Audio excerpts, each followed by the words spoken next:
Good morning, everybody. Today I am going to start the oxidation and reduction reaction. So before starting these two type of a reaction, I would like to tell you that actually oxidation and reduction both are just opposite of each other.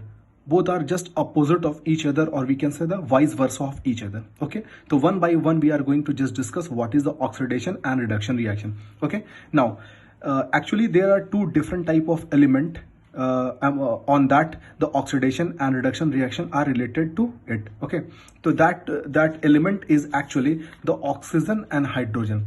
The oxygen and hydrogen. So if in a chemical reaction, if a substance do not have the oxygen in it, मतलब कोई भी एक substance है, अगर उसके पास अगर oxygen available नहीं है, but during the reaction if it gains the oxygen, अगर कोई भी अगर रिएक्शन होता है और किसी भी सब्सटेंस के पास अगर ऑक्सीजन अवेलेबल नहीं है और वो सब्सटेंस अगर ऑक्सीजन को अगर गेन करता है, ठीक है, या फिर अगर उस सब्सटेंस के पास पहले से अगर हाइड्रोजन अगर प्रेजेंट है और वो हाइड्रोजन को अगर वो लूज करता है, तो इस केस में आप कह सकते हो कि ये जो रिएक्शन है ये है आपका ऑक्सीडेशन रिएक्शन।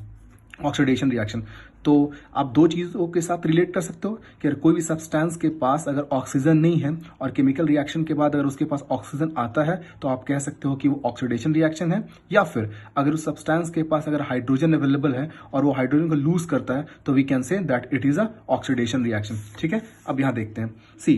तो ऑक्सीडेशन रिएक्शन मैंने आपको ऑक्सीजन और हाइड्रोजन के रिस्पेक्ट में बताया।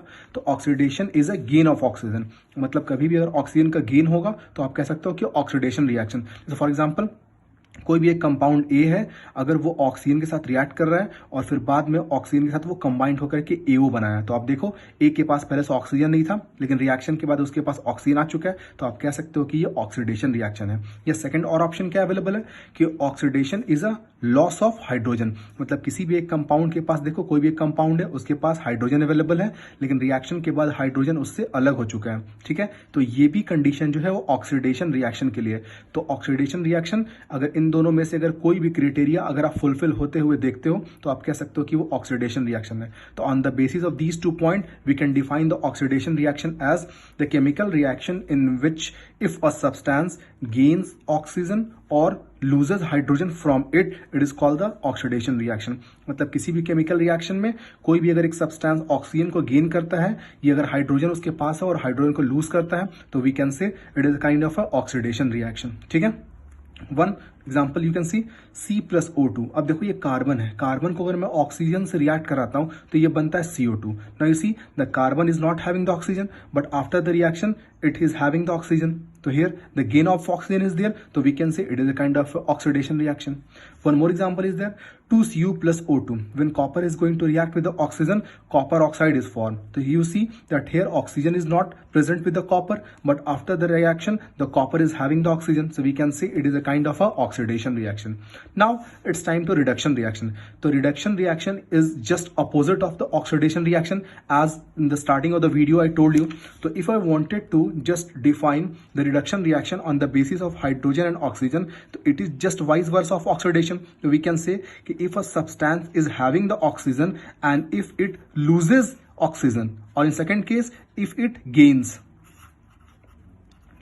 so we can say it is a kind of a reduction reaction. Understood? So if a substance is having oxygen in it and during the reaction if it loses its oxygen, we can say it is a kind of a reduction reaction. And second, if it is not having the hydrogen but during the reaction if it gains the hydrogen, we can say it is a reduction reaction. So we can say reduction reaction is just opposite of the oxidation reaction in term of hydrogen and oxygen gain and loss, we can say. So you see that reduction reaction is a loss of oxygen, means if a compound is having the oxygen in it and during the reaction if it loses the oxygen from it, we can say it is a kind of a reduction reaction. मतलब आप देखो इस compound के पास पहले से ये compound है ए, इसके पास पहले से ऑक्सीजन अवेलेबल है लेकिन रिएक्शन के बाद ऑक्सीजन इससे बिल्कुल अलग हो चुका है, तो अगर ऑक्सीजन रिमूव होता है, लॉस होता है, तो it is a reduction reaction. Second example see reduction is a gain of hydrogen. ठीक है, या फिर अगर किसी भी कंपाउंड के पास अगर हाइड्रोजन अवेलेबल नहीं है लेकिन रिएक्शन के बाद अगर हाइड्रोजन एडेड अप हो जाता है, तो हम लोग बोल सकते हैं कि वो एक तरह का रिडक्शन रिएक्शन है। ठीक है, जैसे एक कंपाउंड है, हाइड्रोजन के साथ रिएक्शन करने के बाद हाइड्रोजन उसके साथ ऐड हो गया, तो ये एक तरह का रिडक्शन रिएक्शन है। तो अगर इन दोनों पॉइंट्स के ऊपर मैं डिस्कस करता हूं मैं इसका डेफिनेशन, तो I can say the chemical reaction in which if a substance loses oxygen, मतलब या उसके पास ऑक्सीजन है या उसको लूज करता है, और gains hydrogen from it is called reduction reaction. तो मतलब कोई भी सब्सटेंस अगर उसके पास ऑक्सीजन है, अगर वो ऑक्सीजन को लूज करता है या फिर हाइड्रोजन को गेन करता है, तो we can say it is a reduction reaction. Okay, now some example you can see ZnO plus C it equal to Zn plus C. तो आप देखो ये जो कंपाउंड है इसके पास ऑक्सीजन अवेलेबल है, लेकिन रिएक्शन के जस्ट बाद देखो कि ऑक्सीजन वहां पे हट चुका है। तो इसका मतलब अगर किसी भी कंपाउंड से अगर ऑक्सीजन रिमूव होता है तो आप कह सकते हो it is a kind of a reduction reaction. ठीक है, एक सेकंड एग्जांपल देखो C6H6 प्लस 3H2। तो ये कंपाउंड को अगर मैं हाइड्रोजन के साथ रिएक्ट करता हूं तो C6H12 ये कंपाउंड बनता है। ठीक है, तो यहां पे देखो इसके पास पहले से तो हाइड्रोजन अवेलेबल था 6 हाइड्रोजन, लेकिन रिएक्शन के बाद देखो कि 12 हाइड्रोजन है, मतलब हाइड्रोजन एडेड अप हुआ। तो अगर हाइड्रोजन अगर गेन होगा, एडेड अप होगा, तो एक तरह का रिडक्शन रिएक्शन है।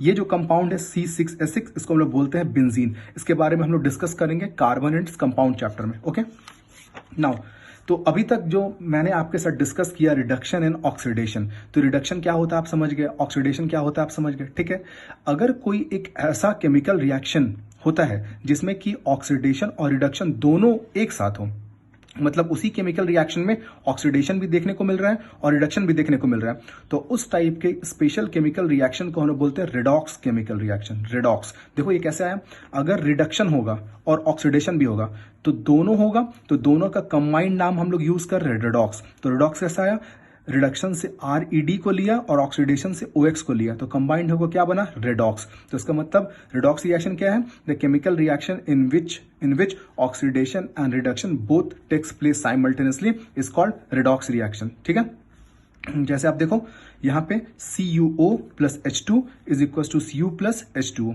ठीक है, अब देखो यहां पे इस कंपाउंड के पास ऑक्सीजन अवेलेबल है, लेकिन रिएक्शन के बाद इससे ऑक्सीजन हट चुका है। तो अगर किसी भी कंपाउंड के पास ऑक्सीजन है और बाद में वो ऑक्सीजन रिमूव हो जाता है तो वो एक तरह का रिडक्शन है। तो यहां पे आपको रिडक्शन देखने को मिल रहा है। फिर यहाँ पे देखो हाइड्रोजन यहाँ पे है, लेकिन रिएक्शन के बाद हाइड्रोजन के साथ ऑक्सीजन आ जाता है, तो अगर ऑक्सीजन का अगर एडिंग होगा तो ये ऑक्सीडेशन है। तो एक ही केमिकल रिएक्शन में आपको रिडक्शन ऑक्सीडेशन दोनों देखने को मिल रहा है, तो इस टाइप के केमिकल रिएक्शन को हम बोलते हैं redox chemical reaction, in which both oxidation and reduction takes place simultaneously, एक साथ दोनों होता है। ठीक है, अब आता है ऑक्सीडाइजिंग एंड रिड्यूसिंग एजेंट। तो ऑक्सीडाइजिंग एंड रिड्यूसिंग एजेंट ये बहुत इंपॉर्टेंट टॉपिक है, इसको बहुत अच्छे से समझना है। ठीक है, तो सबसे पहले मैं आपको बताता हूं एजेंट। ये एक बहुत ही कॉमन वर्ड है, एजेंट हम लोग अपने डे टू डे लाइफ में यूज करते हैं। एजेंट का मतलब होता है कि आप अगर मैं नॉर्मली आपसे बोलूं तो एजेंट का मतलब होता है the person who just give you the things in which you are in the need of. मतलब जो भी आपको जरूरत है वो चीज जो कोई आपको प्रोवाइड कराता है वो आपके एजेंट है। सो फॉर एग्जाम्पल बस एजेंट, तो बस एजेंट आपको टिकट प्रोवाइड कराता है, बस टिकट है ना। LIC एजेंट आपको पॉलिसी प्रोवाइड कराता है। तो एजेंट का मतलब होता है कि जो भी चीज आपको जरूरत है और जो आपको प्रोवाइड कराता है वो आपके लिए एज अ एजेंट है। ठीक है, अब यहां पे देखते हैं ऑक्सीडाइजिंग एजेंट और रिड्यूसिंग एजेंट। तो इस चीज को बहुत अच्छे से समझते हैं। सबसे पहले आता है ऑक्सीडेशन। ऑक्सीडेशन तो ऑक्सीडेशन कब होता है कि जब कोई भी एक कंपाउंड है, मान लेता हूं कि ये एक कंपाउंड है A, ठीक है, एक कंपाउंड है, और रिएक्शन के बाद अगर इस कंपाउंड के पास अगर ऑक्सीजन आता है तो आप कह सकते हो कि कोई भी एक कंपाउंड है A, ठीक है, कंपाउंड है, और अगर केमिकल रिएक्शन के बाद अगर उसके पास अगर ऑक्सीजन आता है तो आप कह सकते हो कि ऑक्सीडेशन है। अब कोई भी एक कंपाउंड है BO, तो यहाँ पे ऑक्सीजन जो है, इस कंपाउंड के पास जो ऑक्सीजन आया है वो कौन सप्लाई कर रहा है, BO सप्लाई कर रहा है। तो आप यहाँ पे देखो कि जो कंपाउंड यानी कि जो सब्सटेंस किसी दूसरे सब्सटेंस को ऑक्सीजन प्रोवाइड कराता है ताकि वो सब्सटेंस ऑक्सीडाइज हो जाए, और आप देखोगे रिएक्शन को कंप्लीट कर लेता हूं, तो ये जो कंपाउंड है वो A को ऑक्सीजन प्रोवाइड करा रहा है ताकि A ऑक्सीडाइज हो जाए। लेकिन वो देखो कि जब वो ऑक्सीजन उसको प्रोवाइड करा रहा है तो उस समय वो अपना ऑक्सीजन को लूज भी तो कर रहा है। तो ऑक्सीजन को लूज करना क्या होता है, रिडक्शन। तो इसका मतलब BO जो है यहाँ पे इसको ऑक्सीजन सप्लाई कर रहा है लेकिन अपने आप को रिड्यूस भी कर रहा है। तो इसका मतलब BO यहां पे क्या हुआ, ऑक्सीडाइजिंग एजेंट। क्यों ऑक्सीडाइजिंग एजेंट, क्योंकि इसी ने A को ऑक्सीजन प्रोवाइड कराया है। देखो ऑक्सीजन प्रोवाइड कराया, किसने प्रोवाइड कराया, BO ने प्रोवाइड कराया। तो BO यहां पे क्या हो जाएगा, ऑक्सीडाइजिंग एजेंट।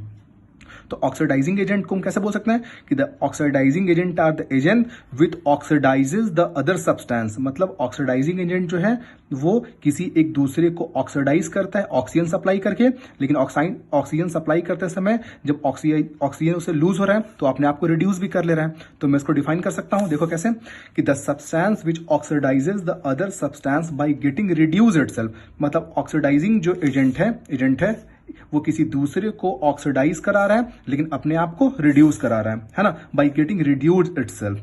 तो कैसे कराता है? बाय गिविंग ऑक्सीजन, मतलब ऑक्सीजन को दे करके वो दूसरे को ऑक्सीडाइज करा रहा है लेकिन अपने आप को रिड्यूस कर रहा है, ठीक है ना। और removing the hydrogen to the other substance. तो ऑक्सीडाइजिंग एजेंट का मतलब क्या होता है कि the substance which oxidizes the other substance by getting reduced itself. मतलब किसी दूसरे को ऑक्सीजन प्रोवाइड करा रहा है लेकिन ऑक्सीजन प्रोवाइड कराते के समय वो खुद को ऑक्सीजन उससे हट रहा है तो अपने आप को रिड्यूस भी कर रहा है, ठीक है। अब आता हूं रिड्यूसिंग एजेंट। तो ये बिल्कुल जस्ट ऑक्सीडाइजिंग एजेंट का रिवर्स है।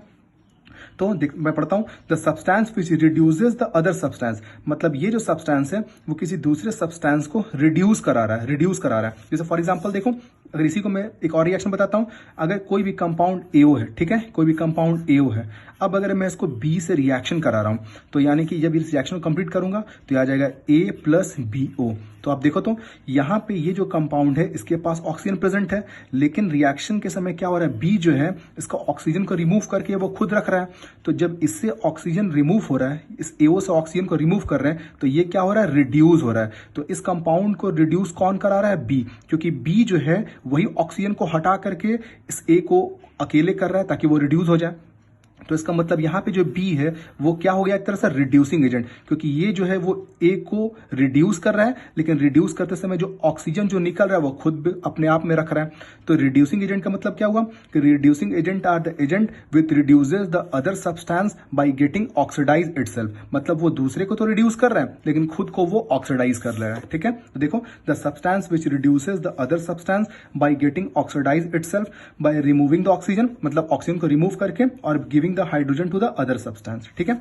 इस रिएक्शन में हम लोग ऑक्सीडाइजिंग एजेंट और रिड्यूसिंग एजेंट को बहुत अच्छे से समझते हैं, ठीक है। पहले देखो CuO plus H2 is equal to Cu plus H2O, ठीक है। यहां पे देखो ये CuO अगर हाइड्रोजन से रिएक्ट कर रहा है तो Cu प्लस H2O। अब यहां पे ध्यान देना है कि ये जो H2 है रिएक्शन के बाद H2O हो गया, मतलब इसके पास ऑक्सीजन प्रेजेंट नहीं है और इसके पास रिएक्शन के बाद ऑक्सीजन आ चुका है, मतलब ये तो ऑक्सीडाइज हो चुका है। तो ये जो ऑक्सीडाइज हुआ मतलब ये इसके पास ऑक्सीजन आया तो इसको ऑक्सीजन कौन सप्लाई करा रहा है, ये CuO, क्योंकि इसी के पास ना ऑक्सीजन था जो सप्लाई किया।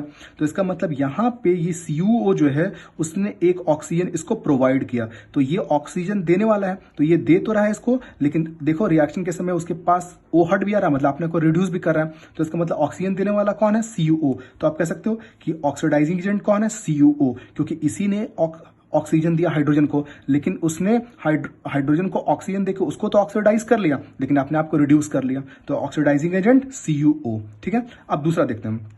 अब CuO जो है इसके पास जो ऑक्सीजन है इसको आप देखो रिएक्शन के बाद इसका ऑक्सीजन तो हट जा रहा है, तो इसका जो ऑक्सीजन हट रहा है तो वो एक तरह से आप कह सकते हो कि हाइड्रोजन ने उस ऑक्सीजन को उससे रिमूव करा वहां से, क्योंकि आप रिएक्शन में देखो कि हाइड्रोजन ऑक्सीजन के साथ अटैच हो जा रहा है और Cu जो है वहां से ऑक्सीजन हट जा रहा है। तो ऑक्सीजन का हटाने का काम कौन कर रहा है, हाइड्रोजन, और हाइड्रोजन ने Cu से उसका ऑक्सीजन को रिमूव करके Cu को अकेले कर दिया, एलोन कर दिया, मतलब ये क्या हो चुका, रिड्यूस हो चुका। तो हाइड्रोजन ने इसको रिड्यूस किया लेकिन अपने आप को ऑक्सीडाइज कर दिया, तो H2 यहां पे क्या हुआ, रिड्यूसिंग एजेंट, ठीक है।